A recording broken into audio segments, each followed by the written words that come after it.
debt, stress, feeling stuck, shame.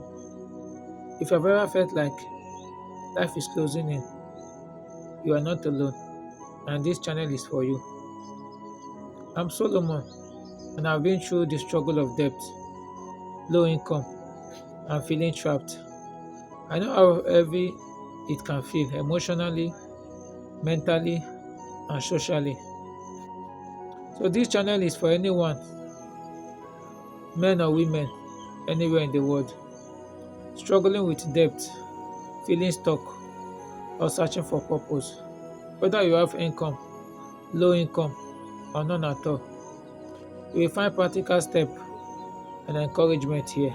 On this channel, I share real life strategies for getting control of your finances, overcoming shame and humiliation, building discipline and micro habits, finding hope and purpose, even when everything feels hopeless.